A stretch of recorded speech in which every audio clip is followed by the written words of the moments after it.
Hello everyone. Last class में हमने stability की बात की थी, तो कुछ प्रॉब्लम्स देख लेते हैं, सॉल्व कर लेते हैं, तो हमें टॉपिक सॉल्व अच्छे से समझ में आ जाएंगे। तो स्टार्ट करते हैं।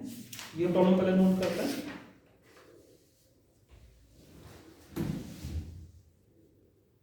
The force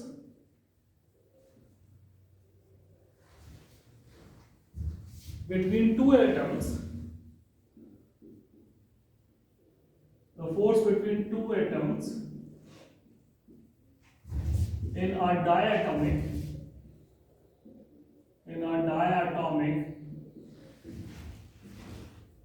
molecule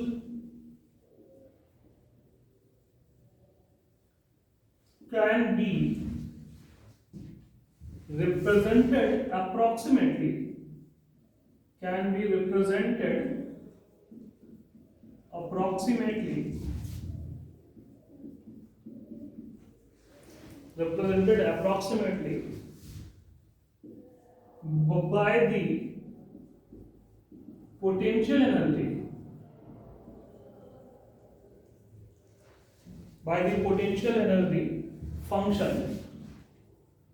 by the potential energy function u is equal to u naught bracket में a upon x raise to ये 12 और minus a upon x raise to 6 into 2, ये ठीक है। ये फंक्शन तुम्हें दिया वेयर u naught and a are constants, where u naught and a are constants. Okay, क्या क्या फाइंड करना है? तो फर्स्ट फाइंड करना है at what value of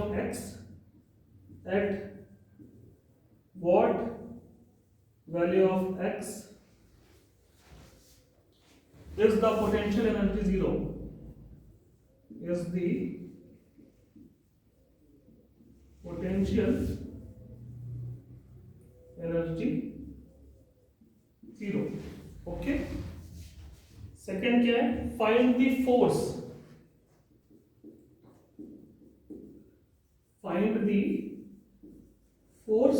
Fx. Okay, third क्या है? थर्ड जो फाइंड करना है मुझे, at what value of x is the potential energy minimum, at what value of x is the potential energy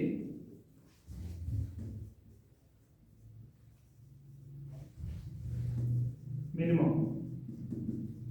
okay, देखो फटाफट मैं यहाँ पे एक्सप्लेन कर देता हूँ। देखो यहाँ पर तुम्हें एक रियल सिचुएशन दी है। सबसे पहली चीज, ये हमारा रियल में फंक्शन होता है पोटेंशियल एनर्जी, और x क्या है? x है distance between molecules of a diatomic, sorry यहाँ पे डायटोमिक जो मॉलिक्यूल है उसके एटम्स के बीच की डिस्टेंस है x, और u क्या है?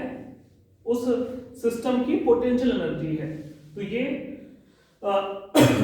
बेसिकली एक रियल एक मैथमेटिकल फंक्शन है कि ऐसा अप्रोक्सीमेट फंक्शन होता है। अच्छा, ये ध्यान रखना, ऐसा ही एक फंक्शन हम लोग यूज करेंगे एक चैप्टर में सॉलिड मैकेनिक्स में, या फिर मैकेनिकल प्रॉपर्टीज ऑफ सॉलिड्स में एक्सप्लेन करने के लिए ये फंक्शन वहां पर अपना काम में आएगा ना। तो इसका मैं तुम्हें ग्राफ भी दिखाऊंगा कि इसका ग्राफ अपना अपना कैसा बनता है ना, वो हमें याद रखना है, ठीक है। तो और तुम्हारा यहाँ पे ये u नॉट और a अपना कांस्टेंट है, तो ये एक फंक्शन होता है। तो ये तुम्हें एक स्टोरी दी गई है। तो हमारे फिजिक्स के लिए तो हमें मान के चलना भाई u x का फंक्शन है, और हमें एकदम प्योर मैथमेटिक्स सॉल्व कर देना है। तो ये पूछ रहा है कि x की किस वैल्यू के लिए पोटेंशियल एनर्जी जीरो होगी। तो सिंपल सा है पहली प्रॉब्लम। फिर पूछ रहा है कि अगर पोटेंशियल एनर्जी का फंक्शन ये है तो बताओ फोर्स का फंक्शन क्या होगा, ठीक है।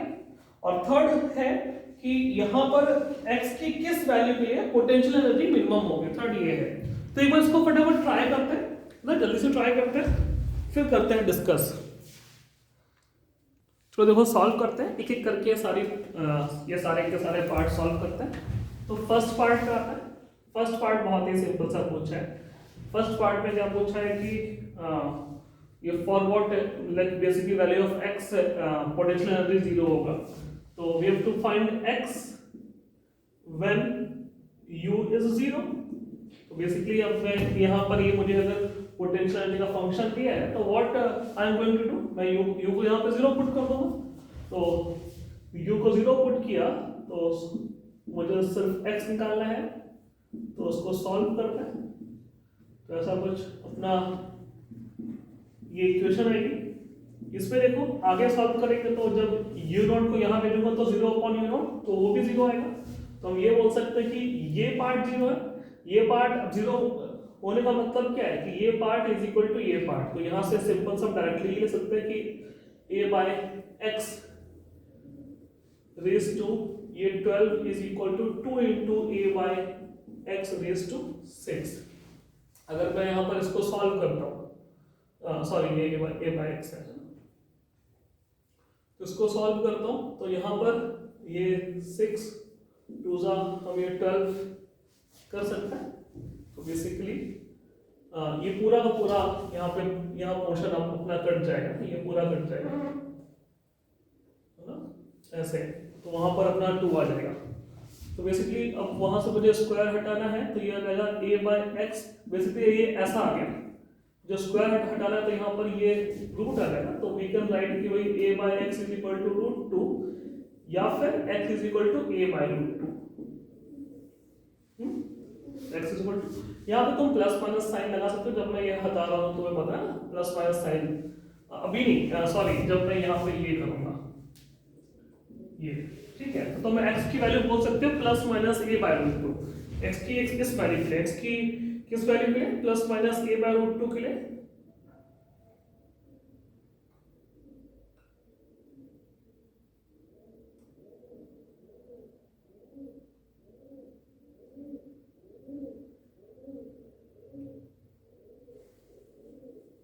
ओके, यहाँ पर मैंने कहीं थोड़ी सी कोई मिस्टेक की है क्या, ये कैलकुलेशन एक बार मुझे फिर से चेक कर लेंगे। तो मुझे लग रहा है कि कहीं मैंने कुछ कैलकुलेशन में एरर ना किया हो, डायरेक्ट कर दिया ना।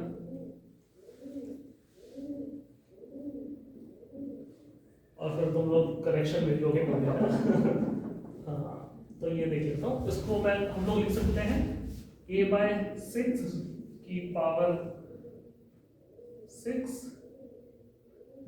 इंटू, अच्छा हाँ मैंने गलती की है ना, ऐसा थोड़ी देखो, इसको हम लोग ऐसे लिख सकते हैं ना आप, तो 6 + 6 अपना 12 होता है। तो हाँ ये ऐसे कटेगा, तो यहाँ पर अपनी 6 रहेगी पावर, ठीक है। वही मुझे लगा कि मैंने कुछ तो मिस्टेक किया, जब मैं ये 6 हटाऊंगा तो ये आएगा 2 रेज़ टू यहाँ पे 1/6 है ना। हाँ, तो इसलिए from here we can find कि भाई x आ जाएगा a/2 रेज़ टू 1/6, ये आएगा आंसर, ठीक है। वो सॉरी मैंने कैलकुलेशन में मिस्टेक की थी,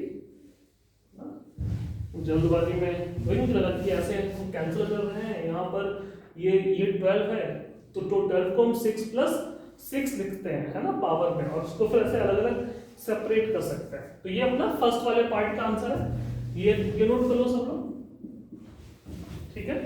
अब हम लोग सेकंड पार्ट में आते हैं कि we have to find the value of force, ठीक है। फोर्स एफ की वैल्यू फाइंड करनी है, तो इसको मैं रब कर देता हूँ, इसको नोट कर लेना सबको।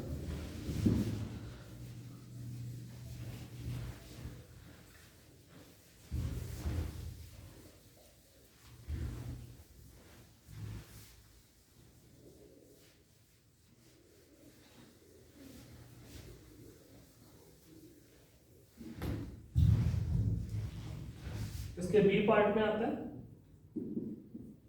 कि we have to find the value of force FX.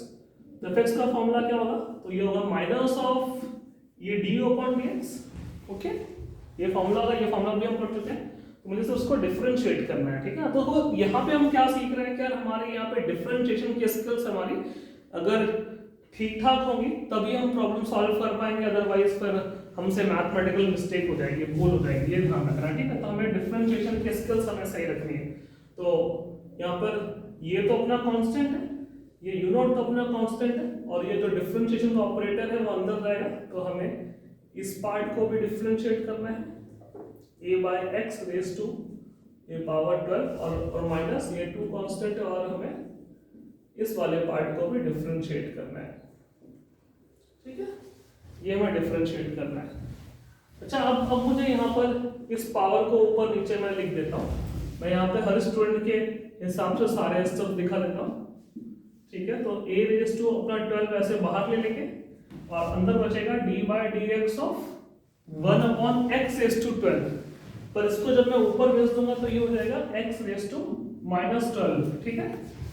Similarly second वाले से a रेज टू 6 मैंने बाहर ले लिया और into d by d x of x raise to ये -6 जब मैं ऊपर भेज दूंगा, ठीक है, ये ऐसा हो जाएगा।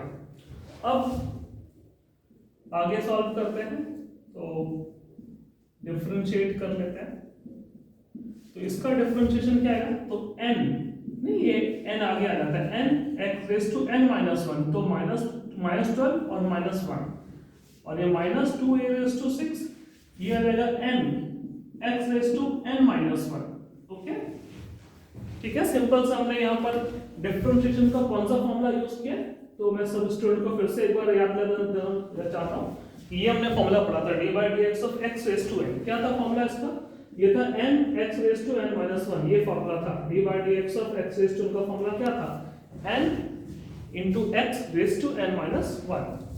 नाउ उसको सॉल्व कर लेता और अरेंज कर लेते, बस हमें अब अरेंज करना है, तो आएगा माइनस ये 12 a रेज टू 12 और ये होगा 13, और नीचे जाएंगे तो माइनस का ये प्लस हो जाएगा, तो x रेज टू 13, और ये माइनस माइनस हो जाएगा प्लस, 6 2 जा ये 12 a रेज टू ये 6 अपॉन x रेज टू ये 7, तो ये आ जाएगा अपना इसका फंक्शन, ठीक है।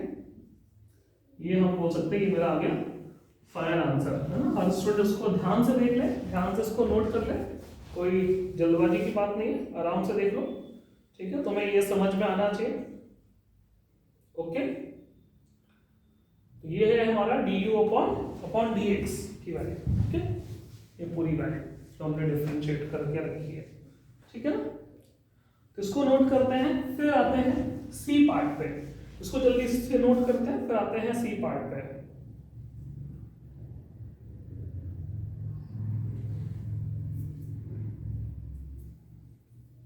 तो ये मैं रब कर देता हूं।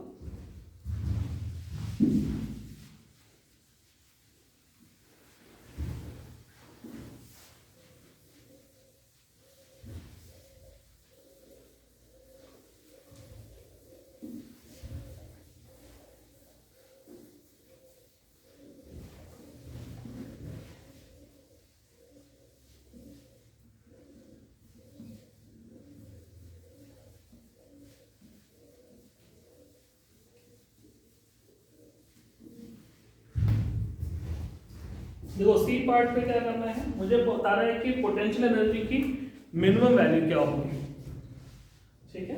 तो हमने यहाँ पर मैथमेटिकल टूल्स में सीखा था कि फॉर मैक्सिमम और मिनिमम वैल्यू, अगर मुझे किसी भी फंक्शन की मैक्सिमम या मिनिमम वैल्यू फाइंड करनी है तो मुझे उस फंक्शन का डिफरेंशिएशन, ठीक है, निकाल के उसको जीरो के इक्वल कर देना होता है। स्लोप बेसिकली जीरो के इक्वल कर देना है ना। तो similarly for minimum value of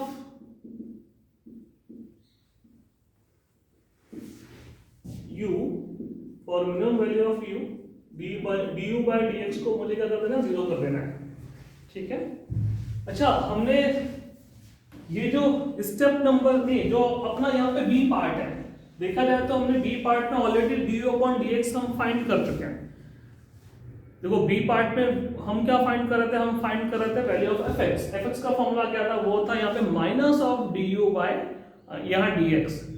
तो हम ये बोल सकते हैं कि हमने बी पार्ट में क्या फाइंड कर रखा है, हमने बी पार्ट में du बाय यहाँ dx हमने यहाँ फाइंड कर रखा है। तो फ्रॉम अपना b du अपॉन dx बताओ क्या फाइंड किया था। तो वहां से तुम देखो, मैंने वहां पे माइनस साइन नहीं लिखूंगा क्योंकि मैंने वहां पर fx निकाला था, और fx का फॉर्मूला क्या था अपना, यहाँ पे अपना minus of du by dx, लेकिन मुझे सिर्फ du अपॉन dx निकालना है, तो माइनस साइन नहीं लिखा मैंने।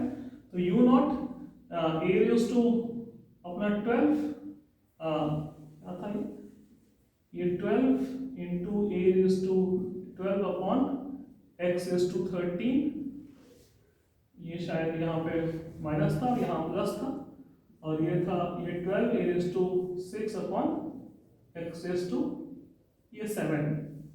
देखो ऐसे ही कुछ फाइंड किया था मैंने, ठीक है, ऐसे ही कुछ हमने फाइंड किया था। अगर तुम यहाँ देखो अभी तो मेरे ख्याल से यही फाइंड किया था। अब मुझे इसको क्या करना है, मुझे इसको जीरो करना है, ठीक है, तो इसको हम जीरो कर देंगे। तो जीरो करना है तो आपको मुझे एक्स फाइंड करना है, तो ये पार्ट वहां बच देंगे तो जीरो हो जाएगा। तो ये पॉजिटिव है, ये नेगेटिव है, तो ये वहां जाएगा तो पॉजिटिव हो जाएगा। तो यहाँ से ये अप्लाई कर सकते हैं कि 12 a raised to 6 upon x raised to 7 is equal to ये 12 a raised to ये 12 अपॉन x raised to 13। तो 12 से 12 ये कैंसल आउट हो गया, तो x का ये सारी फैमिली एक साथ ले आते हैं, x raised to 13 upon x raised to 7 is equal to e raised to 12 upon e raised to 6, ठीक है। अब यहाँ पर देखो, यहाँ पर जब ये पता सबको कि ये जब साथ में लिखेंगे तो यहाँ पर अपना ऐसा सब्ट्रैक्ट हो जाता है, सिमिलरली यहाँ पर भी ऐसे सब्ट्रैक्ट हो जाता है। ये तो सिंपल सी मैथ्स है।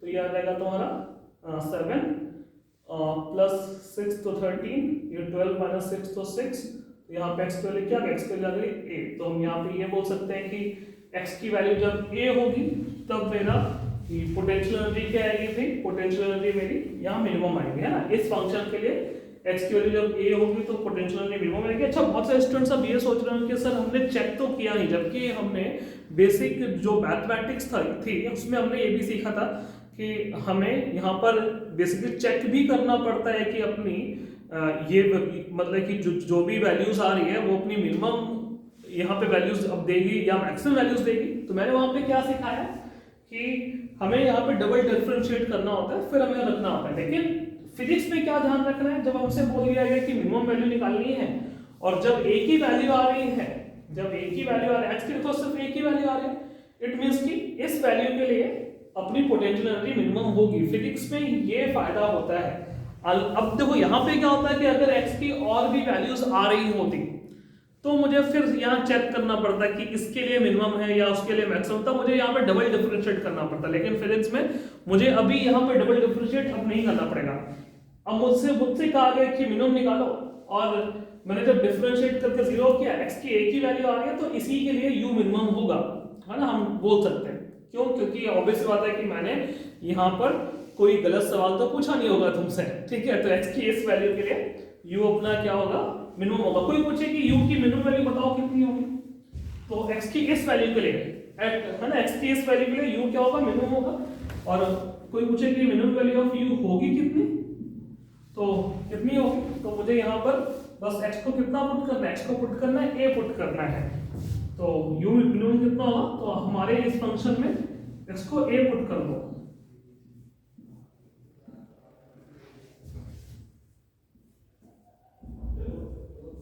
तो x को अगर a पुट कर देंगे तो ये कितना आएगा तुम्हारा, तो ये आएगा यहाँ पे 1 माइनस ये 2, तो माइनस u नॉट आ जाएगा, है ना, ये आ जाएगी u की वैल्यू माइनस u नॉट। देख लो कैलकुलेटर करके, है ना, ये आ जाएगा। ओके, तो होपफुली सबको यार ये बात समझ में आ गई। इसको नोट करते हैं। अब मैं यहाँ पर इस फंक्शन का ग्राफ मैं प्लॉट करता हूँ कि इसका ग्राफ अपना दिखता कैसा है ना। और देखो ये फंक्शन ये अपना कॉम्प्लिकेटेड सा फंक्शन है, तो इसका ग्राफ मैं जैसा प्लॉट कर रहा हूँ वैसा हमें मान के चलना है, ठीक है। ये ध्यान रखना है कि ऐसा ही यहाँ ग्राफ होता है। और ये जो ग्राफ मैं भी प्लॉट करके प्लॉट करने जा रहा हूँ, ये इस स्टोरी के लिए हमेशा वैलिड है। ये स्टोरी हम आगे एक चैप्टर में और हम डिस्कस करेंगे। कौन सा चैप्टर है, या सॉलिड मैकेनिक्स, है ना, मैकेनिकल प्रॉपर्टी ऑफ सॉलिड्स भी बोलते हैं, या शॉर्ट फॉर्म में सॉलिड मैकेनिक्स बोल रहे हैं। तो वहां पर इसकी रिक्वायरमेंट यहाँ पड़ेगी। बेसिकली उस चैप्टर को स्टार्ट में इसी टॉपिक से करूंगा। तो ये ग्राफ ऐसा बनेगा यहाँ पर, u वर्सेस x का graph.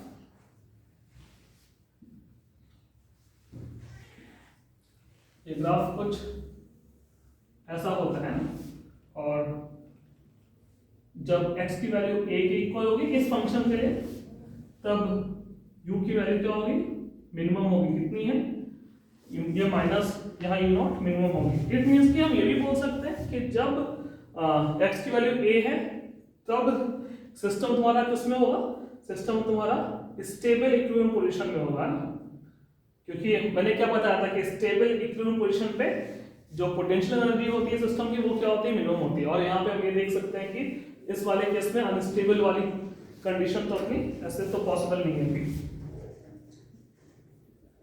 Stable equilibrium position,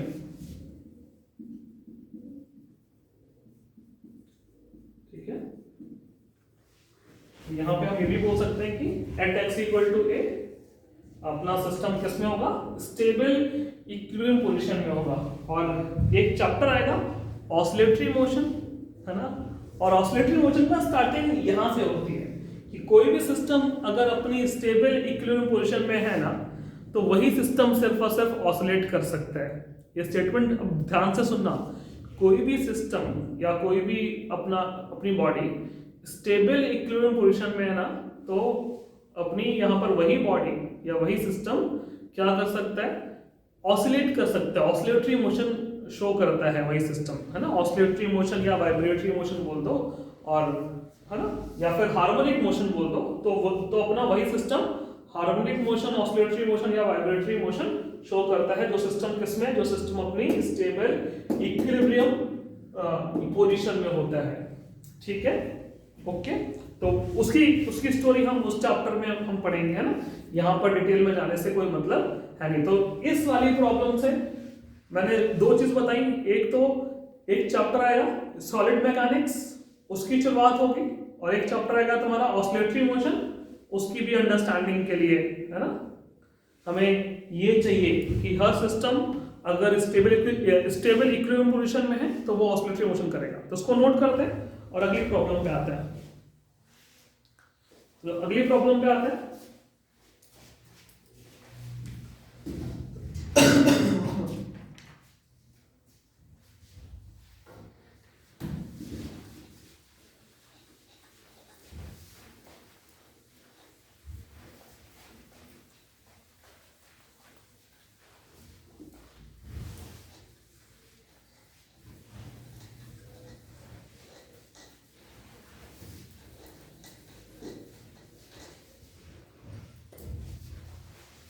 next की प्रॉब्लम लिखते हैं यहाँ पे, the potential energy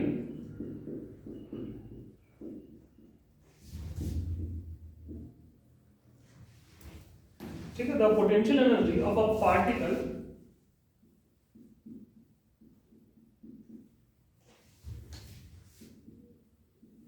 in a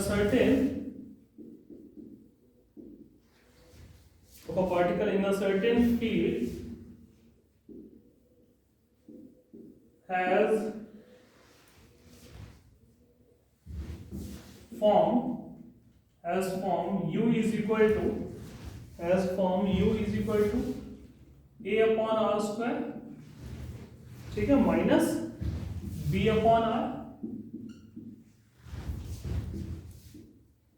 where a and b are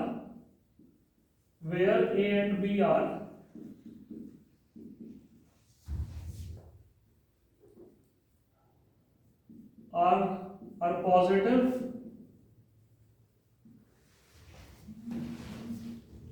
constants,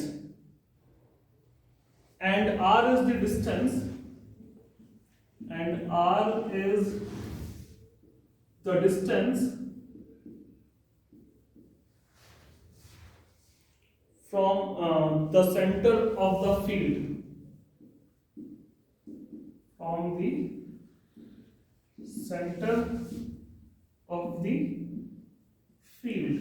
okay. Find the value of r naught,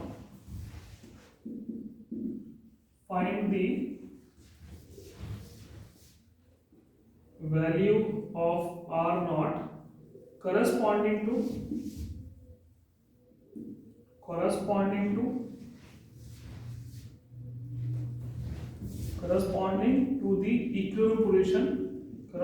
to the equilibrium position corresponding to the equilibrium position of the particle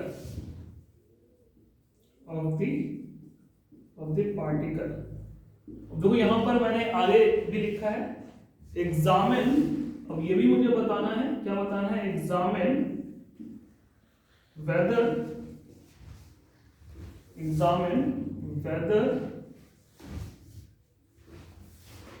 ठीक है, ये this position, examine whether this position is stable. और हमें ये भी examine करना है, ये भी डिस्कस करना है कि क्या ये पोजीशन तुम्हारी स्टेबल है या नहीं है ना। ये भी एग्जामिन करना है कि क्या हमारी ये जो इक्विलिब्रियम पोजीशन है ये स्टेबल है या नहीं है। स्टेबल अगर है तो ठीक है, नहीं है तो फिर अनस्टेबल है या न्यूट्रल है, ये भी बताना है। ठीक है, तो इसको ट्राई करते हैं जल्दी से।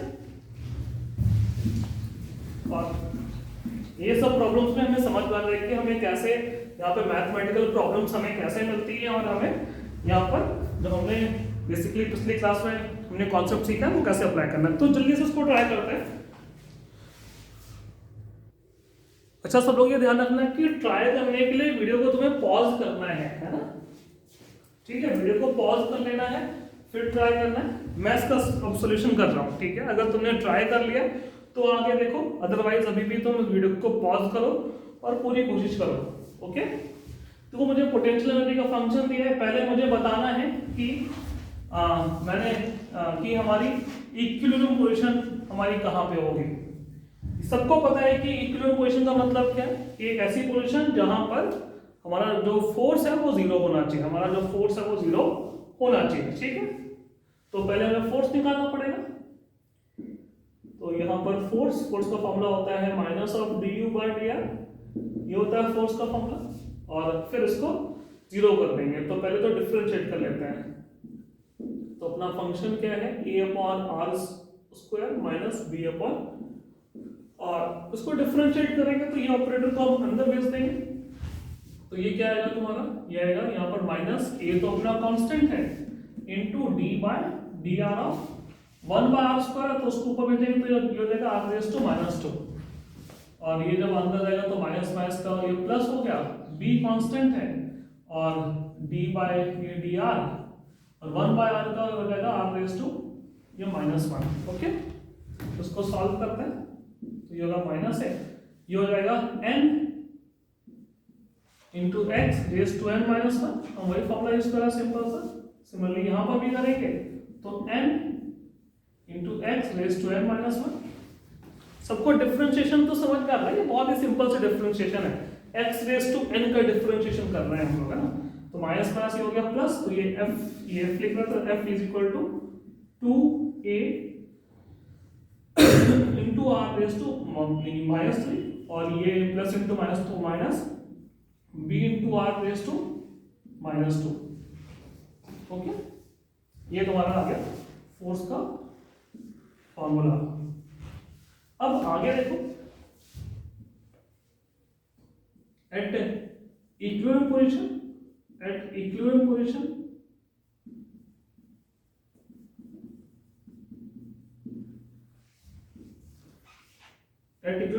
फोर्स क्या होगा, फोर्स होगा जीरो। तो इक्विलिब्रियम पोजीशन के लिए फोर्स को हम जीरो कर देंगे तो मुझे आर की वैल्यू बतानी है। तो देखो यहां पर ध्यान से देखना, यहां से हमसे कहा जा रहा है कि इक्विलिब्रियम पोजीशन के करस्पॉन्डिंग जो अपना आर आएगा उसका सिंबल तुम आर नॉट यूज करो। क्या कहा जा रहा है, उसका सिंबल तुम्हें आर नॉट यूज करना है। तो अब जब मैं इस फंक्शन में फोर्स को जीरो पुट कर दूंगा तो r के सिंबल को r नॉट यूज कर लूंगा, क्योंकि ऐसा हमसे कहा जाता है कि find the value of r naught corresponding to the equilibrium position of the particle.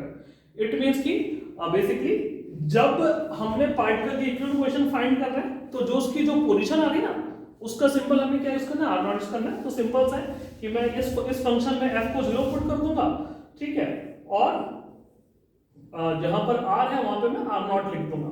ठीक है, इसका मतलब सिंपल सा ये है। ओके, तो ये आर नॉट की वैल्यू मिल जाएगी, मतलब कि हमारी इक्विलिब्रियम पोजीशन की वैल्यू है, इसको बस हमें सॉल्व करना है। ये यहां भेज देंगे तो what we are going to get, तो b into r नॉट की पावर ये -2 is equal to 2a into r naught की पावर -3।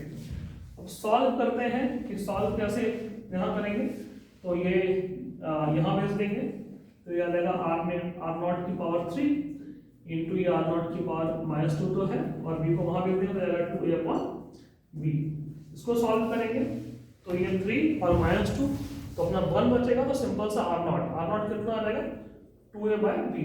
तो हमें क्या दिख रहा है कि इस वैल्यू के लिए है ना, यहाँ पर r की इस वैल्यू के लिए, किस वैल्यू के लिए 2a बाय अपना ये b, इस वैल्यू के लिए हमारा जो पार्टिकल है वो तुम्हारा किस में है, इक्विलिब्रियम पोजीशन में। अब ये तुम्हारी इक्विलिब्रियम पोजीशन आ गई, ये पार्टिकल की क्या आ गई, पार्टिकल की ये हमारी इक्विलिब्रियम पोजीशन आ गई है।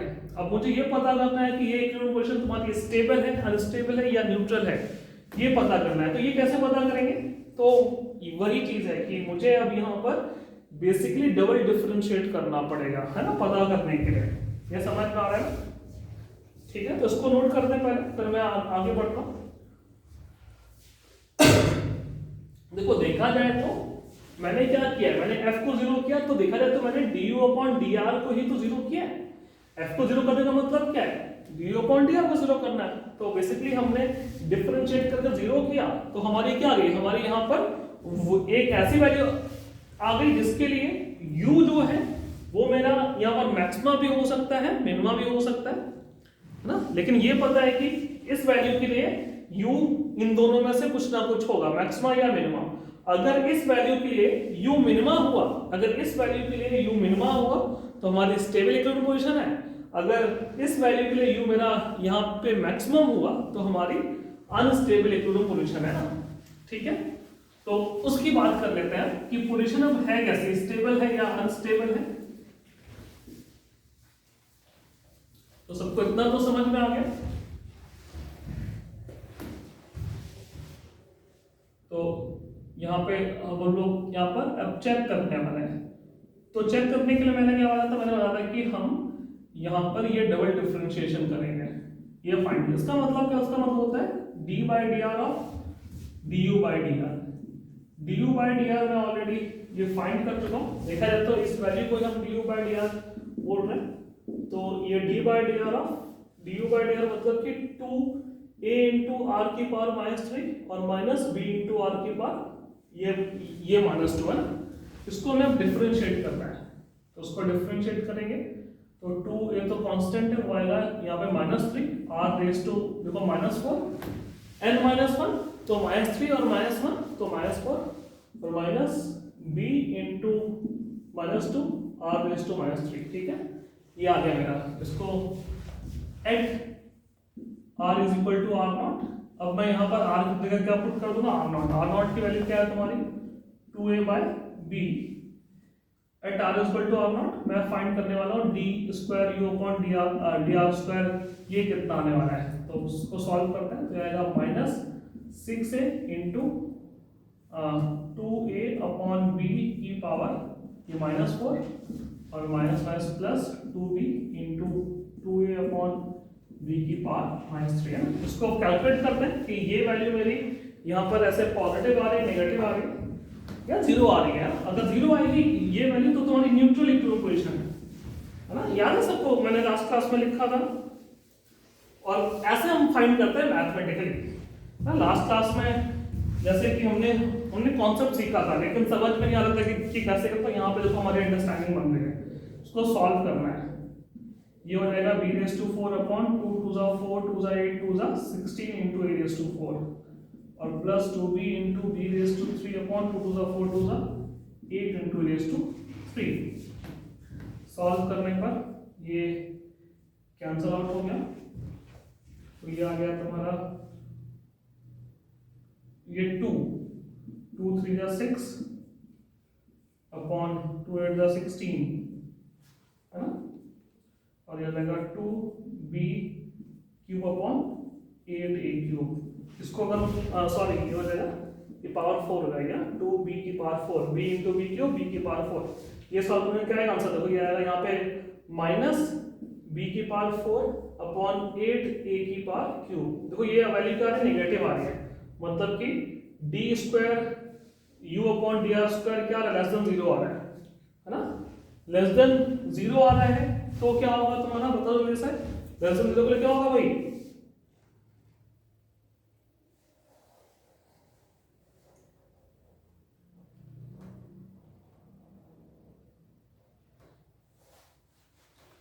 लेस देन 0 है, लेकिन ये थोड़ा सा मैंने कुछ गलती कर दी है।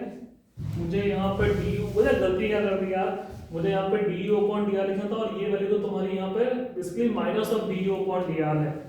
मुझे सिर्फ du अपॉन dr लिखा था, तो ये माइनस और ये प्लस हो रहा है ना। तो ये माइनस ये प्लस, क्योंकि ये मेरा यहाँ पे ग्रेटर देन 0 आना चाहिए। तो ये प्लस इंटू माइनस तो माइनस, ये माइनस इंटू माइनस तो ये वैल्यू है ना प्लस, तो आगे वाला प्लस और ये पीछे वाला माइनस आएगा कैलकुलेशन में ऐसे, ठीक है। ये ऐसे आएगा, ये आना चाहिए ग्रेटर देन 0 की ना। मुझे आंसर तो पता है कि ये मिनिमम आना चाहिए।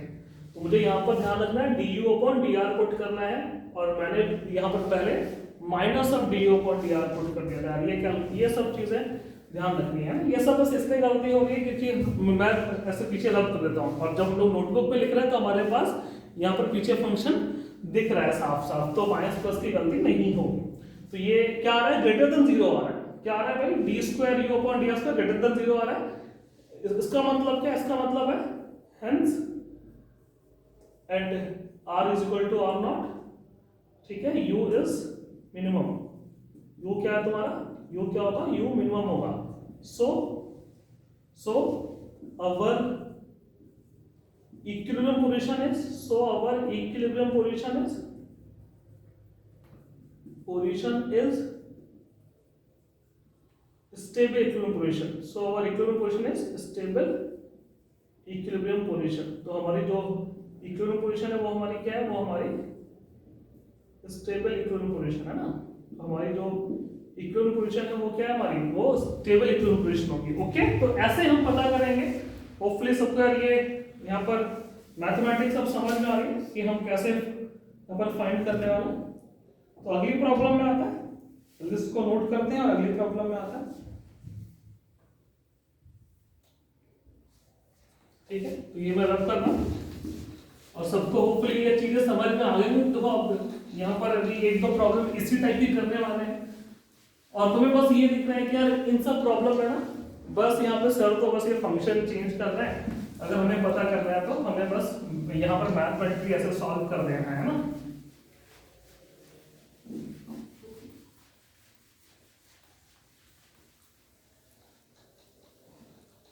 अगर मैं ग्राफ में पता चल रहा है तो बहुत अच्छा, पर कोई ना कि कुछ फंक्शंस होते हैं जिसका ग्राफ हमें नहीं पता होता।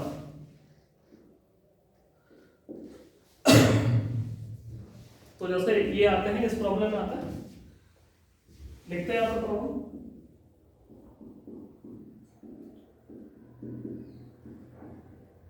The potential energy of a conservative system, the potential energy of a conservative system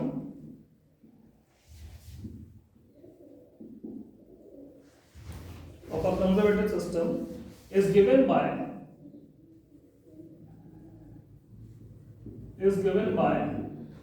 u is equal to ax square minus, ठीक है, bx, where a and b are positive constants, where a and b are positive constants. Okay, find the equilibrium position, find the equilibrium position, find the equilibrium position. हमें ये equilibrium position find करना है, and discuss whether, and ठीक है, discuss whether the equilibrium is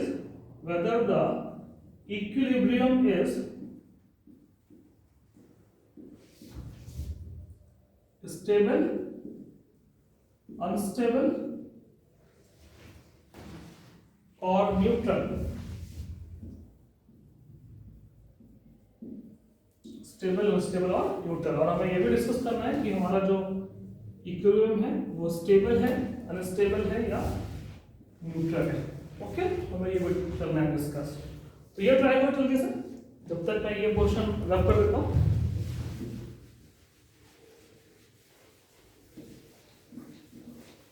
जिससे कि अब मैं यहाँ पर ये पूरा बोर्ड यूज कर पाऊँ, सो दैट कि मेरे से प्लस माइनस की गलती ना हो, है ना, और तुम लोग भी उसका ध्यान रखना।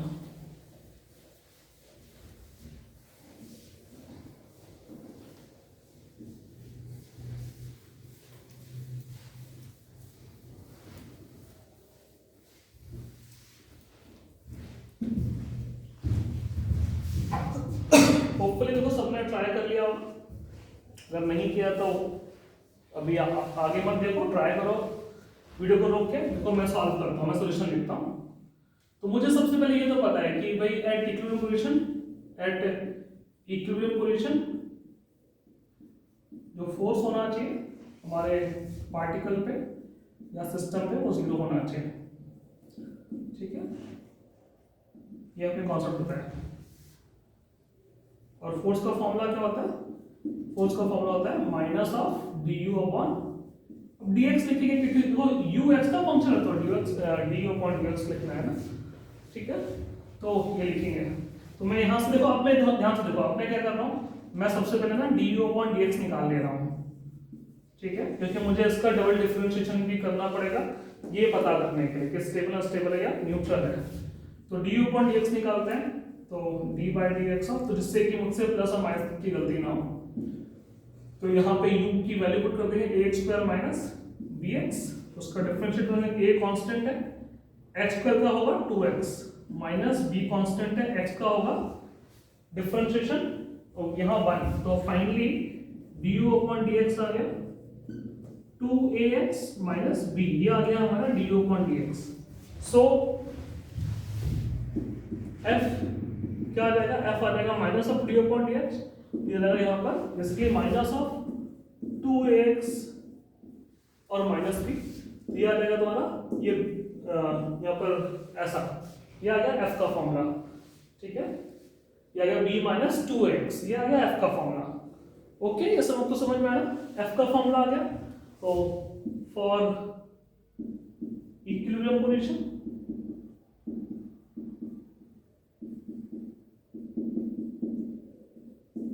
f इज इक्वल टू 0, तो बेसिकली हम ये लिख सकते हैं कि b minus 2ax is equal to 0, तो from here we can find कि भाई 2ax is equal to b या फिर x equal to b upon 2a। तो यहाँ से ये मेरा आ गया अपनी पोजीशन कि x की इस वैल्यू के लिए, x की किस वैल्यू के लिए, x की इस वैल्यू के लिए, कौन सी, b अपॉन 2a, इस वैल्यू के लिए, है ना, हमारा पार्टिकल क्या होगा, हमारा पार्टिकल बेसिकली रेस्ट पे रहेगा, मतलब तो उस पर नॉट फोर्स 0 रहेगा, यहाँ पे ऐसा नहीं किया है ना कि पार्टिकल तुम्हारा, ये तुम्हारे पार्टिकल की क्या है, ये तुम्हारे पार्टिकल की इक्विलिब्रियम पोजीशन है ना, इस पोजीशन पे पार्टिकल के ऊपर नेट फोर्स 0 रहेगा, टोटल फोर्स 0 रहेगा, ये पार्टिकल की हमारी क्या है, इक्विलिब्रियम पोजीशन है, ठीक है, ये पार्टिकल की इक्विलिब्रियम पोजीशन आ गई। अब तुम्हें ये बताना है कि ये जो हमारी इक्विलिब्रियम पोजीशन आ गया, ये स्टेबल है, अनस्टेबल है या न्यूट्रल है, इसके लिए मुझे क्या करना पड़ता है कि फॉर स्टेबल, अनस्टेबल और न्यूट्रल के लिए वी हैव टू फाइंड, भाई यहाँ पे डबल डिफरेंशिएशन ऑफ u, हमें u का डबल डिफरेंशियल फाइंड करना पड़ता है, मतलब कि मुझे d अपॉन dx को एक बार फिर से डिफरेंशिएट करना है। सबको ये पता है ना डबल डिफरेंशिएशन का मतलब क्या होता है, ये होता है d by dx of du by dx। Okay, तो हम यहाँ पर du बाई dx की वैल्यू पुट करेंगे जो कि है 2mx माइनस b। अब मैं यहाँ से करता हूँ, देखो यहाँ पे ध्यान देखो, प्लस माइनस की बस यहाँ से गलती हो जाती है और वो चीज फिर डबल डिफरेंशिएशन में प्रॉब्लमेटिक होती है, इसलिए मैंने इस बार अलग से du अपॉन dx ऑलरेडी निकाल रख लिया है। तो du अपॉन dx तुम्हारा कितना है, 2ax माइनस b, इसको सॉल्व करेंगे तो ये आ गया तुम्हारा डिफरेंशिएट होकर 2a आ गया, 2ax का डिफरेंशिएशन क्या होगा, तो 2a तो अपना कांस्टेंट है, x का होगा 1 और माइनस यहाँ पे सिर्फ अपना एज अ होल एक पूरा कांस्टेंट है, तो कांस्टेंट का होगा 0, तो d square u upon dx square आ गया 2a क्या है, ये तो 0 से बड़ा होता है। अच्छा, तो यहाँ पर अब कोई अपना वेरिएबल है नहीं, तो x की वैल्यू को हम पुट नहीं कर पाएंगे, अगर होता तो हम पुट करते। यहाँ पे सिर्फ एक अपनी पूरी की पूरी एक वैल्यू आ रही है और ये वैल्यू तुम्हारी क्या दिख रही है, 0 से बड़ी दिख रही है, तो क्योंकि यहाँ पर मैंने दिया है कि a और b मेरे यहाँ पर पॉजिटिव कांस्टेंट्स है, इट मींस कि d square u upon dx square तेरा 0 से बड़ा है। इसका मतलब क्या, इसका देखो यहाँ से हमें ये इंडिकेशन मिलता है, क्या इंडिकेशन मिलता है, इसका मतलब हमें ये मिलता है कि at x equal to b by 2a u is minimum, इस वैल्यू पे u क्या होगा तुम्हारा, u हमारा मिनिमम होगा, है ना, और ये जो हमारी पोजीशन होगी, है ना, इस वैल्यू पे जो हमारी इक्विलिब्रियम पोजीशन है वो मेरी अब कौन सी होगी, वो मेरी स्टेबल होगी। ये कौन सी होगी पोजीशन, स्टेबल इक्विलिब्रियम पोजीशन होगी, है ना। होपफुली सबके दिमाग में ये अच्छे से यार बैठ गई होगी चीजें, है ना, इसमें अब दिक्कत तो नहीं बची होगी मेरे हिसाब से, तो लग रहा है कि कोई दिक्कत नहीं बचनी चाहिए, है ना। सिंपल सी मैथ से कुछ हाई फाई नहीं है, इसको नोट करते हैं, फिर एक और प्रॉब्लम सॉल्व करते हैं, फिर आगे बढ़ेंगे, है ना। तो देखो आगे देखते हैं, इसको मैं रब कर देता हूं।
ठीक है, देखो अगली प्रॉब्लम है ना, तुम्हें यहां पर ये एक ऐसे कर्व दिया है,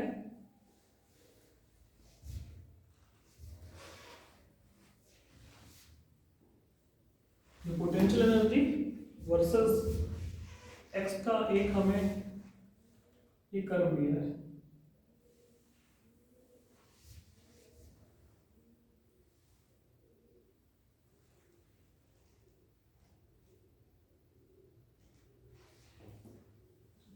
इस कर्व में मैं कुछ ऐसे पॉइंट्स मार्क कर रहा हूं, ये सिंपल सी प्रॉब्लम है, मैंने कुछ पॉइंट्स मार्क कर रखे हैं, A B C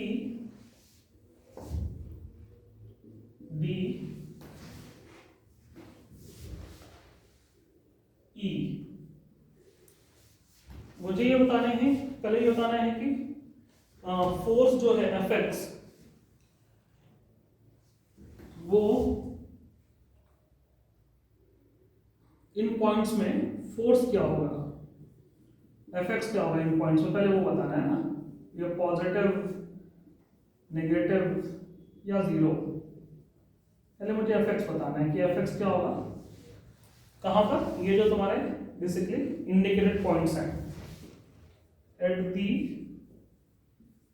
5 points indicated, ये फोर्स बताना है, फिर मुझे बताना है कि अपनी इक्विलिब्रियम पोजीशन कौन सी होगी इन पॉइंट्स में,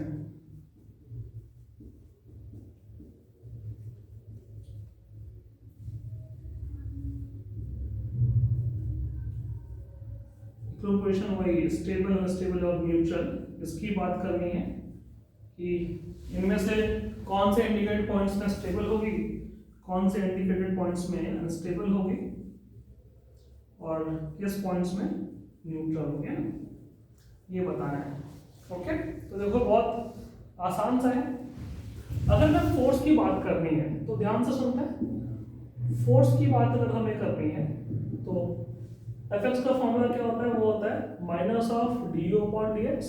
तो बेसिकली ये जो तुम्हारा क्या है, ये है तुम्हारा स्लोप, किसका स्लोप है, u वर्सेस x ग्राफ का स्लोप है ना। ए पॉइंट पे तो स्लोप क्या आएगा, जीरो आएगा, at point a slope is zero, du by dx तुम्हारा क्या है, जीरो है। अगर ए पॉइंट पर स्लोप जीरो है, देखो तुम्हें दिख रहा है, तो एफएक्स क्या होगा, एफएक्स जीरो होगा, मतलब ए पॉइंट तुम्हारी कौन सी पोजीशन होगी तुम्हारे पे, इक्विलिब्रियम पोजीशन होगी। अनस्टेबल, स्टेबल या न्यूट्रल है, तो तुम्हें वो भी दिख रहा है कि वो अपना टॉप वाला पॉइंट है, और टॉप वाले पॉइंट पे यू तो मिनिमम होता नहीं है ना, यू मैक्सिमम होता है, तो ये तुम्हारी अनस्टेबल होगी। ये भी हम बोल सकते हैं, देखो मैं एक साथ फर्स्ट और सेकंड उन दोनों के आंसर्स मैं यहाँ पे दे पाऊंगा। बी पॉइंट पे अगर मैं स्लोप निकालूं, स्लोप का मतलब क्या होता है, यहाँ पर ऐसे टेंजेंट ड्रॉ करना। अगर तुम ऐसे टेंजेंट ड्रॉ करोगे तो ये जो टेंजेंट है इसका एक्स एक्सिस के साथ एंगल क्या बनेगा, एंगल तुम्हारा दिख रहा है कि ये ऑब्ट्यूस एंगल है। जब ऑब्ट्यूस एंगल होता है तो यहाँ पर जो मेरा ऐसे टेन थीटा है, तो ये थीटा भी लेता हूँ, तो यहाँ पर ये टेन थीटा जो बी है वो तुम्हारा क्या आएगा, वो तुम्हारा यहाँ नेगेटिव आएगा। स्लोप नेगेटिव आता है, ऐसा हमने बेसिक मैथमेटिक्स में सीखा। अगर ऐसे बनती है लाइन तो उसका स्लोप नेगेटिव आता है, क्योंकि यहाँ पर ये सेकंड क्वाड्रेंट में जो tan की वैल्यू होती है, ये tan थीटा वो नेगेटिव होता है, तो यहाँ पर स्लोप नेगेटिव आएगा। तो फोर्स क्या आएगा, तो फोर्स का फॉर्मूला है यहाँ पे basically minus of du by dx। du upon dx अगर नेगेटिव है तो नेगेटिव क्या आएगा तुम्हारा, यहाँ पॉजिटिव। यहाँ पे फोर्स की वैल्यू क्या आएगी तुम्हारी, ऐसे पॉजिटिव हो जाएगी। तो और ये तुम्हारी इक्विलिब्रियम पोजीशन नहीं है, ये इक्विलिब्रियम पोजीशन नहीं है। जब इक्विलिब्रियम पोजीशन नहीं है तो यहाँ पे स्टेबल अनस्टेबल म्यूचुअल की बात हम नहीं कर सकते है ना। ये ध्यान रखना है, इक्विलिब्रियम पोजीशंस सिर्फ और सिर्फ हमें वहां पर मिलेंगी जहां पर फोर्स जीरो होना चाहिए। सी पॉइंट पे आते हैं तो सी पॉइंट पे फोर्स जीरो होगा ना, क्योंकि सी पॉइंट पे स्लोप जीरो है। टेंजेंट ड्रॉ करेंगे तो सी पॉइंट पे स्लोप जीरो है, तुम्हें दिख रहा है। C point slope is zero, slope अगर जीरो होगा तो फोर्स भी क्या होगा, फोर्स जीरो होगा। फोर्स अगर जीरो तो ये एक हमारी इक्विलिब्रियम पोजीशन है, ये अगर हमारी इक्विलिब्रियम पोजीशन है तो ये कौन सी होगी, तो वो सबसे नीचे वाला पॉइंट है। यहाँ पर पोटेंशियल एनर्जी अपनी मिनिमम आएगी, या फिर D square you upon D x square यहाँ पे तुम्हारा क्या आएगा, ग्रेटर देन जीरो आएगा, है ना। तुम दोनों चीजों से बता सकते हो। तो ये तुम्हारी कौन सी पोजीशन है, तुम्हारी स्टेबल इक्विलिब्रियम पोजीशन होगी। हम यहाँ पे लॉजिकली देखो, अब हमें जब ग्राफ दिया तो हम लॉजिकली भी बता सकते हैं ना। हमने लास्ट वाले क्लास में लॉजिकल स्टेप सीखा था, वो भी हम कर सकते हैं डिस्कस। डी पॉइंट पे आते हैं तो देखो, डी पॉइंट पे अगर हमने ये टेंजेंट ड्रॉ किया तो इसका स्लोप देखो, ये एंगल बन रहा है एक्यूट एंगल। फर्स्ट क्वाड्रेंट में tan थीटा पॉजिटिव होता है, तो इसका स्लोप अपना पॉजिटिव आएगा। तो ये डी पॉइंट पे स्लोप हमारा डी अपॉन डी एक्स अपना ये पॉजिटिव आएगा। अगर ये पॉजिटिव आएगा तो fx कितना आएगा, fx पॉजिटिव या नेगेटिव, तो ये यहाँ नेगेटिव है, ये वैल्यू पॉजिटिव, तो पॉजिटिव टू नेगेटिव ये कितना है, ये आएगा नेगेटिव। ये अगर नेगेटिव आएगा तो फोर्स यहाँ जीरो नहीं है, तो ये कोई इक्विलिब्रियम पोजीशन नहीं है, तो हम डिस्कस भी नहीं कर सकते कि स्टेबल है, अनस्टेबल है या न्यूट्रल है। फिर आते हैं ई पॉइंट पे, तो ई पॉइंट पे देखो हमने ये टेंजेंट लिया, तो यहाँ पे ये टेंजेंट लिया तो उसका स्लोप जीरो आ रहा है, तो D you upon D x ये स्लोप जीरो आ रहा है, और ये तुम्हारा जीरो। अगर स्लोप जीरो तो फोर्स भी क्या होगा, स्लोप जीरो तो फोर्स भी जीरो ही होगा, तो फोर्स भी तुम्हारा जीरो इक्वल टू, यहाँ पे हम बोल सकते हैं, हम सीधे सीधे इक्वल टू, फोर्स अगर जीरो है तो ये हमारी एक इक्विलिब्रियम पोजीशन होगी। अगर ये इक्विलिब्रियम पोजीशन है, अगर ये इक्विलिब्रियम पोजीशन है तो अब यहाँ पर अब कौन सी है, स्टेबल अनस्टेबल या न्यूट्रल, तो ऊपर वाला पॉइंट है तो वो होगा अनस्टेबल, ठीक है। यहाँ पर न्यूट्रल नहीं मिल रहा है हमें, तो ये इसका आंसर है सिंपल सा। तो होपफुली ये सबको समझ में आया, तो इसको नोट करते हैं और ये टॉपिक हमारा खत्म हो जाता है। हम लोग फिर नया टॉपिक स्टार्ट करते हैं। नया टॉपिक क्या अपना, यहाँ पे mechanical energy and it's conservation, ठीक है। नया टॉपिक स्टार्ट करते हैं, उसको नोट कर ले सर। फिर नया टॉपिक शुरू करते हैं, mechanical energy and it's conservation. तो आज उसका हम लोग आइडिया तो ले लेते हैं कि क्या है अपना मैकेनिकल एनर्जी क्या है, और उसके कंजर्वेशन की भी फिर बात करेंगे हम लोग।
तो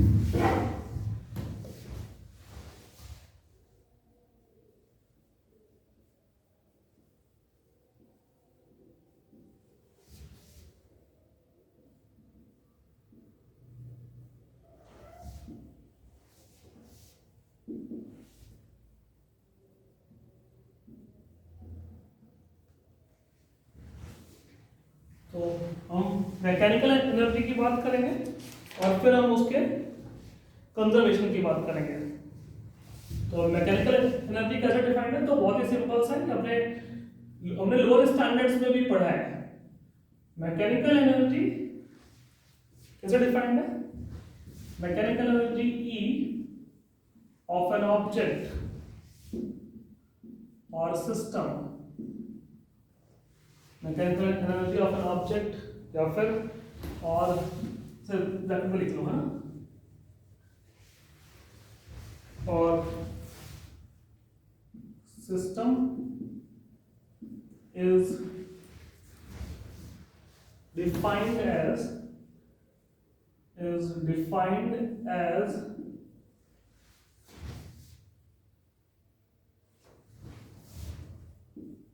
the sum of kinetic energy, the sum of kinetic energy K and potential energy U, kinetic energy K and potential energy U।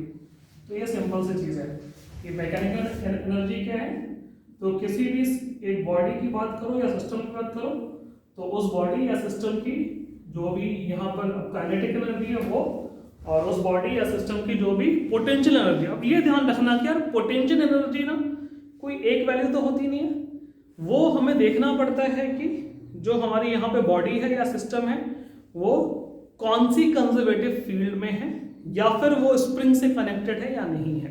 मतलब कि अब हमारे बॉडी या सिस्टम के पास ग्रेविटेशनल पोटेंशियल एनर्जी हो सकती है, या हमारी बॉडी या सिस्टम के पास स्प्रिंग पोटेंशियल एनर्जी हो सकती है अगर वो स्प्रिंग से कनेक्टेड है।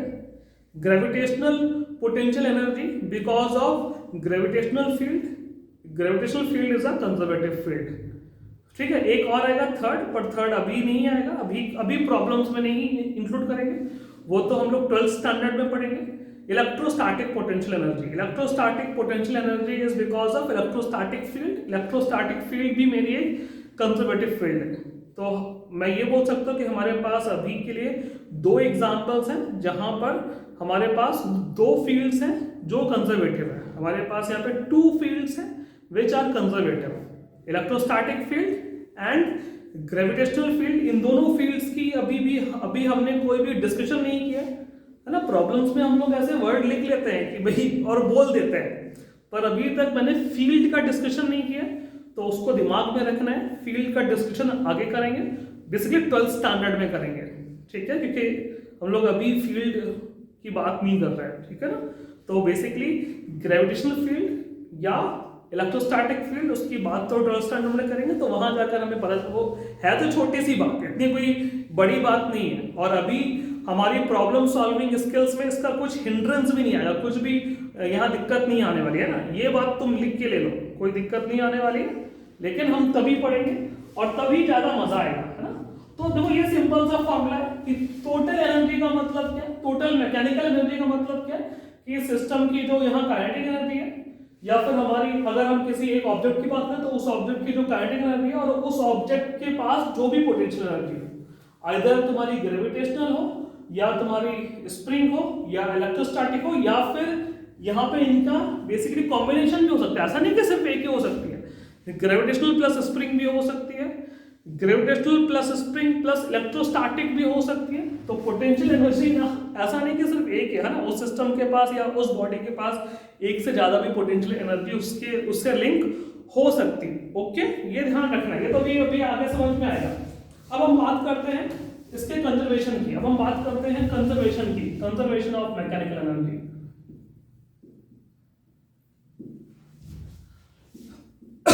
कंजर्वेशन ऑफ मैकेनिकल एनर्जी,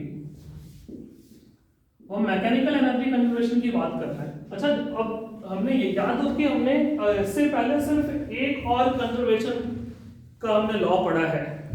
क्या पढ़ा है हमने? कंजर्वेशन ऑफ, क्या पढ़ा है हमने? कंजर्वेशन ऑफ या मोमेंटम, है ना, मोमेंटम कंजर्वेशन की बात की थी। तो वही चीज है कि जब भी ये ध्यान रखना है, जब भी हम किसी चीज के कंजर्वेशन की बात करेंगे तो उसके लिए कुछ यहाँ पे कंडीशंस होती हैं, है ना, वो कंडीशंस बड़ी ध्यान रखनी है। अब हम मोमेंटम कंजर्वेशन हम कब लगा सकते हैं?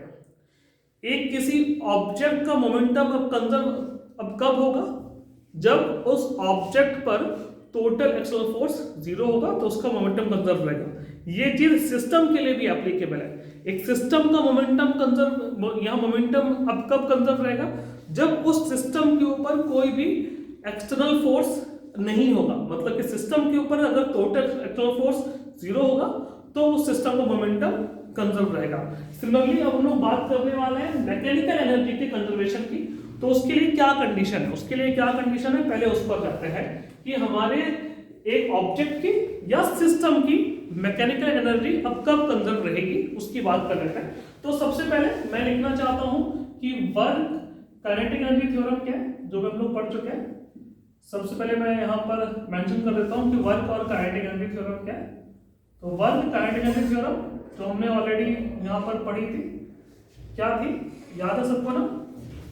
तो वर्क और काइनेटिक एनर्जी थ्योरम थी, वो थी कि work done by all the forces is equal to change in kinetic energy, है ना? ये पढ़ी थी हमने, work done by all the forces is equal to change in ये अपनी काइनेटिक एनर्जी, ठीक है।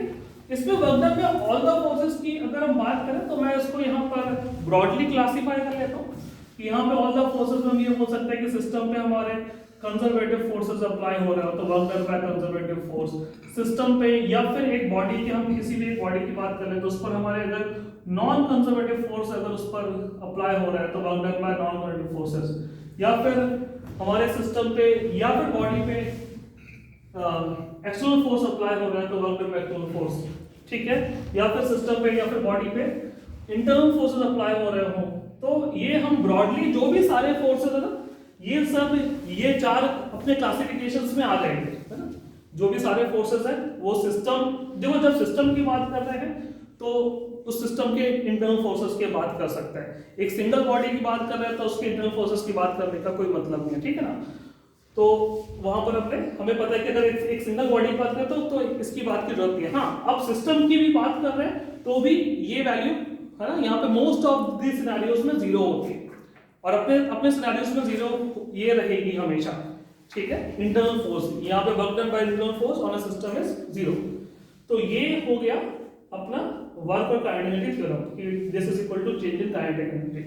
और अगर हमने वर्क और पोटेंशियल एनर्जी थ्योरम जो हमने डिस्कस किए वो अगर मैं यहाँ पर इंडिकेट करूं तो वर्क पोटेंशियल एनर्जी थ्योरम मैंने क्या लिखी है, तो ये थ्योरम मैंने यहाँ पर लिखी है कि work done by conservative force. मैंने क्या कहा, सिर्फ work done by conservative force, या सीएफ का मतलब क्या है तुम्हारा, कंजर्वेटिव फोर्स। ये ऑलरेडी हम डिस्कस कर चुके हैं, बहुत सारी प्रॉब्लम भी सॉल्व कर चुके हैं, लेकिन कुछ है ना यहाँ पे महान बच्चे होंगे जिनको अभी भी ये लगेगा कि सर ने सीएफ क्या लिख दिया, तो कंजर्वेटिव फोर्स है। तो ये लिखा था मैंने यहाँ पे, ये minus of change in potential energy है ना, ये हमने थ्योरम्स ऑलरेडी पढ़ चुके हैं। अब देखो यहाँ पर अब कंडीशन क्या है कि सिस्टम की मैकेनिकल एनर्जी अब कब कंजर्व रहेगी। तो कंडीशन क्या है कि या तो सिस्टम के ऊपर कोई भी कंजर्वेटिव फोर्स एक्ट ना करना, अगर अगर कर रहा है फोर्स तो उसका वर्क जीरो होना चाहिए। तो यहां पर अपनी पहली कंडीशन क्या है कि work done bye non conservative force वो सिस्टम पे जीरो होना चाहिए, ठीक है। अगर फोर्स एक्ट कर रहा है तो वर्क जीरो होना चाहिए, अगर फोर्स ही नहीं है तो वर्क तो ऑटोमेटिक जीरो होगा ही, ठीक है। और सेकंड कंडीशन क्या है कि हमारे सिस्टम पर कोई भी एक्सटर्नल फोर्स अपना होना नहीं चाहिए, अगर है एक्सटर्नल फोर्स तो उसका वर्क जीरो होना चाहिए। अगर एक्सटर्नल फोर्स है सिस्टम पर तो वर्क जीरो होना चाहिए, लेकिन ऑब्वियस बात है कि अगर एक्सटर्नल फोर्स अपना होगा तो फिर बहुत सारे सिनेरियोस में वर्क तो जीरो नहीं होता है। तो साफ साफ बात है कि तुम्हारा यहाँ पे एक्सटर्नल फोर्स होना ही नहीं चाहिए सिस्टम पे, ठीक है। वो तो हम देख लेंगे। तो बेसिकली वही चीज है कि या ये दोनों अगर चीजें जीरो है, ये तो अपना हमेशा जीरो रहेगा, ठीक है, मोस्ट ऑफ द सिनेरियोस में। तो ये दोनों चीजें अगर जीरो है तो हम यहाँ पर अभी मैं ये प्रूव करने वाला हूँ कि अगर ये दोनों कंडीशन फुलफिल होती हैं तो सिस्टम की मैकेनिकल एनर्जी क्या रहेगी, अब कंजर्व रहेगी। ऐसा है क्यों, देखो अब मैं दिखाता हूँ कि कंजर्व अब क्यों रहेगी। ठीक है, क्योंकि अगर ये दो कंडीशंस यहाँ पर फुलफिल हो रही है तो ये टर्म 0 हो गया, ये टर्म 0 हो गया, तो इस वाली इक्वेशन से आ जाएगा कि work done by conservative force is equal to change in kinetic energy, है ना। ये वाली इक्वेशन तुम्हारी उस फॉर्मेट में सिंपलीफाई हो जाएगी और इस इक्वेशन से क्या आ जाएगा, ये तो इक्वेशन बड़ी स्ट्रेट फॉरवर्ड है कि work done by conservative force is equal to minus of यहाँ डेल्टा यू, इनको अगर मैं कंबाइन करूं तो यहाँ से हम क्या लिख सकते हैं, यहाँ से हम लोग लिख सकते हैं कि ये डेल्टा के और is equal to minus of delta U, यहाँ से या फिर आ गया कि डेल्टा के प्लस ये delta U is equal to 0।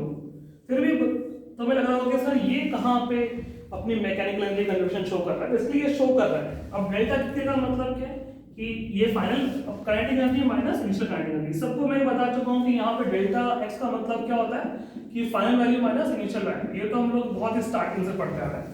तो डेल्टा की क्या है कि final kinetic energy minus initial kinetic energy plus ये डेल्टा यू क्या है, फाइनल पोटेंशियल एनर्जी सिस्टम की या फिर बॉडी की minus initial basically potential energy is equal to 0। ये टर्म को अगर मैं यहाँ पे राइट हैंड साइड लेता हूँ तो kf plus uf is equal to ki plus ui। तो देखो अब इसको मैं क्या बोल रहा हूँ, इसी को तो मैं बोल रहा हूँ यहाँ पे मैकेनिकल एनर्जी। तो ये होगी टोटल मैकेनिकल एनर्जी एक फाइनल स्टेट पे सिस्टम की या फिर एक इंडिविजुअल ऑब्जेक्ट की, और ये होगी तुम्हारी टोटल मैकेनिकल एनर्जी एक इनिशियल स्टेट पे। तो यहाँ से हम क्या देख रहे हैं कि दोनों स्टेट पे ये जो सिस्टम या इंडिविजुअल ऑब्जेक्ट अब जिसकी भी बात करें उसकी जो मैकेनिकल एनर्जी है वो सेम आ रही है। इट मींस कि उसकी मैकेनिकल एनर्जी क्या रही है, तुम्हारी कंजर्व रही है। ठीक है, तो इसको हम लोग अगली क्लास में और मतलब कि इसको फिर से देखेंगे एक बार, और इसके ऊपर हम लोग प्रॉब्लम भी सॉल्व करेंगे क्योंकि आज तो अपना टाइम हो गया, तो अगली क्लास में मिलता है। ओके।